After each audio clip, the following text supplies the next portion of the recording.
दोस्तों, मेरा नाम डॉक्टर अतीक है और मेरे YouTube चैनल पे आप लोग का स्वागत है। थंबनेल या फिर आप टाइटल देखकर समझ गए होंगे कि आज मैं लहसुन के बारे में बात करने वाला हूँ। लहसुन अब हमारे किचन में और रसोई में इस्तेमाल की जा रही है, लेकिन प्राचीन दौर से यानी बहुत पुराने हमारे दादा परदादा के ज़माने से इसका इस्तेमाल वेद और आयुर्वेदिक और यूनानी में और हकीम लोग जो इसका इस्तेमाल दवा के तौर पर किया करते थे।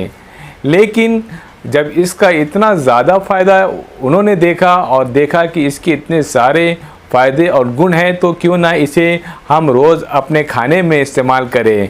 लेकिन वेद लोग ये परेशान थे कि आखिर इसे किस तरह इस्तेमाल किया जाए हमारे खानों में, ताकि लोग इसे खाएं और इसके इतने सारे जो बेशुमार फ़ायदे हैं उसका फ़ायदा कैसे उठाएं। इसके लिए प्राचीन वेद और हकीम लोगों ने हमारे गरम मसाले में खाने में इसका ऐड कर दिया है। दोस्तों, आप लोग को ये नहीं मालूम होगा कि लहसुन में कितने सारे फ़ायदे होते हैं और किस किस चीज़ के लिए इस्तेमाल किया जाता है।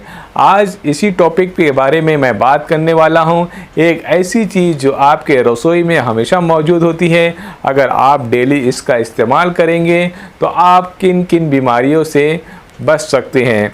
साथ में आपको मैं ये भी बताता चलूँगा कि आपको इसका इस्तेमाल किस वक्त नहीं करना है और किन लोगों को भी नहीं करना है। और साथ में मैं आपको इसकी मिकदार खुराक यानी कि एक आदमी को एक दिन में कितना लहसुन खाना बेहतर होगा। दोस्तों, लहसुन को इंग्लिश में गार्लिक कहते हैं और आम ज़ुबान में इसे लहसुन भी कहते हैं और हिंदी में इसे लहसुन भी कहा जाता है। लहसुन हमारे किचन में मौजूद होता है और हमारे माएँ बहनें जो खाना बनाती हैं, तो जब खाना बनाते वक्त इसकी कुछ मिकदार हमारे खाने में मिला देती है। क्या आप लोग को मालूम है कि लहसुन के क्या क्या इस्तेमाल है और किस तरह उसका फ़ायदा है। लहसुन का इस्तेमाल सबसे ज़्यादा वेद और हकीम सर्दी ज़ुकाम के लिए करते थे, क्योंकि लहसुन बहुत गर्म है, तो इसलिए उनको ऐसे मरीज़ को देना पड़ता था जहाँ पर बहुत ज़्यादा ठंडी हो या बहुत ज़्यादा बर्फ़बारी हो। अगर आपके मोहल्ले में या एरिए में या आप जहाँ रहते हैं वहाँ बहुत ज़्यादा ठंडी है और बर्फ़बारी हो रही है, तो आप इसका इस्तेमाल कर सकते हैं। अगर आपको बलगम बहुत ज़्यादा बन रही है, यानी आपके सीने में बलगम जाम हो जा रहा है, तो भी आप लहसुन का इस्तेमाल कर सकते हैं। वेद लोग इसका इस्तेमाल दांत के दर्द के लिए भी किया करते थे। जैसे कि बहुत सारे लोग जानते होंगे कि अगर किसी के दांत में दर्द है तो लौंग का तेल लगाने से आराम हो जाता है। लेकिन प्राचीन दौर में इसका इस्तेमाल दोस्तों लहसुन के लिए किया जाता था। अगर आपके दांत में दर्द है तो लहसुन का एक टुकड़ा लेकर उस जगह पर रख देते थे, लेकिन अभी ऐसा नहीं किया जाता है। अगर आपको पेट में गैस, एसिडिटी और कब्ज़ की शिकायत है, कॉन्स्टिपेशन की शिकायत है, तो भी आप लहसुन का इस्तेमाल कर सकते हैं। कार्डियोवैस्कुलर सिस्टम यानी कि अगर आपके हार्ट में कोई प्रॉब्लम है या हार्ट में कोई समस्या है, मस्कुलर में कुछ प्रॉब्लम है हार्ट के, या हार्ट की जो वॉल होती है या फिर उनकी जो सांस की नालियाँ या उनके जो खून फेंकने की रफ्तार होती है, कार्डियोवैस्कुलर सिस्टम में भी इसका इस्तेमाल वेद लोग किया करते थे।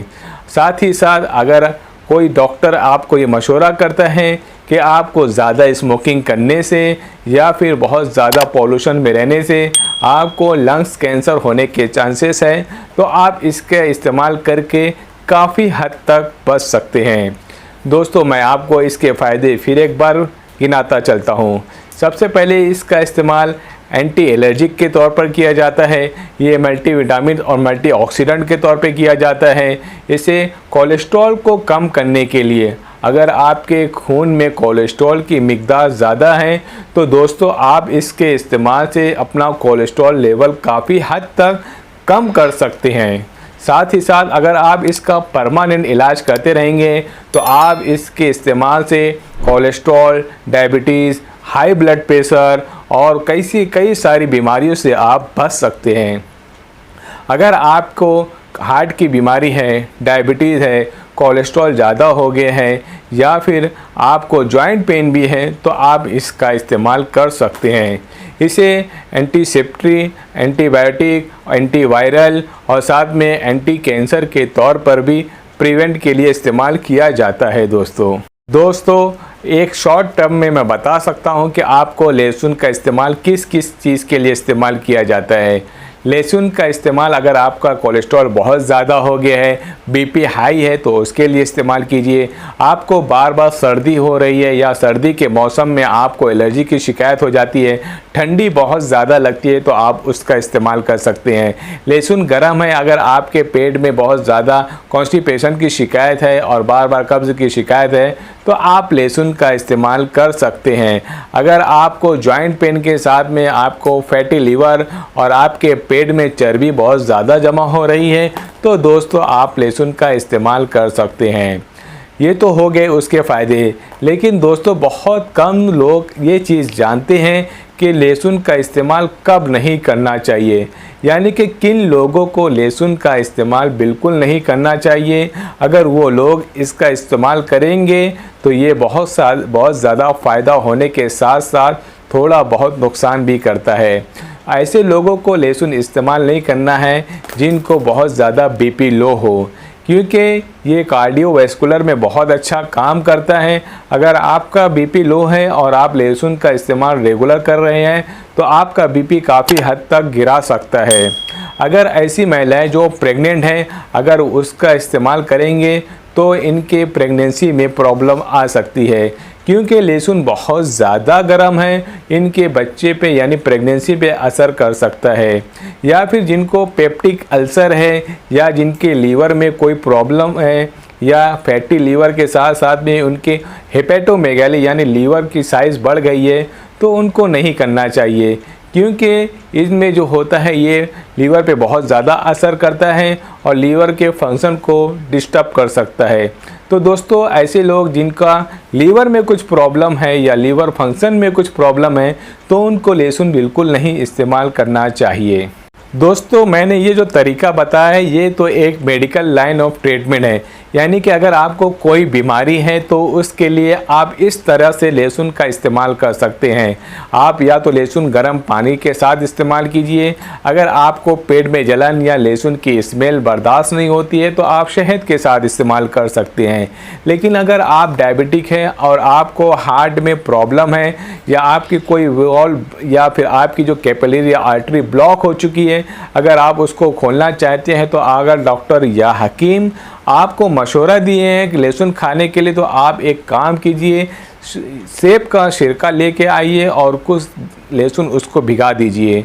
लहसुन को आप कम से कम 15 से 20 दिन तक सेब के सिरके में डाल के रख दें और खाना खाने के बाद 2 से 3 पीस लहसुन खाइए और साथ में थोड़ा 2-3 चम्मच सिरका पी लीजिए। इससे आपका कॉन्स्टिपेशन बिल्कुल साफ़ हो जाएगा, आपको पेट की समस्या हल हो जाएगी, साथ में आपका कोलेस्ट्रॉल लेवल बहुत अच्छे तक हो जाता, आराम हो जाएगा। साथ में आपकी वेसल्स इतनी फ्लेक्सिबिलिटी हो जाएगी या इतना नाजुक हो जाएगी कि आपको चेस्ट पेन, एंजाइना की भी शिकायत ख़त्म हो जाएगी। दोस्तों ये तो मेडिकल लाइन ऑफ ट्रीटमेंट हुआ, लेकिन हमारे घर की महिलाएं भी इतनी होशियार हैं, वो आपको बात में और खाने के टेस्ट में इस तरह लहसुन खिला देती है कि आपको इसका पता भी नहीं होता है। ऐसे लोग क्या करते हैं, अगर आपको मालूम है कि आपको कोलेस्ट्रॉल की शिकायत है तो इसकी चटनी बनाई जाती है। लहसुन कुछ अदद ले लेते हैं और साथ में उसके साथ में वो हरी धनिया या फिर हरी मिर्ची की चटनी बना के उसका इस्तेमाल आपको कराते हैं। दोस्तों इसके इस्तेमाल से भी आपका कोलेस्ट्रॉल और हार्ट और दूसरी बीमारी का भी खात्मा हो सकता है। दोस्तों मेरी इसी तरह की वीडियो को देखने के लिए आप मेरे YouTube चैनल को लाइक करिए और शेयर ज़रूर करिए।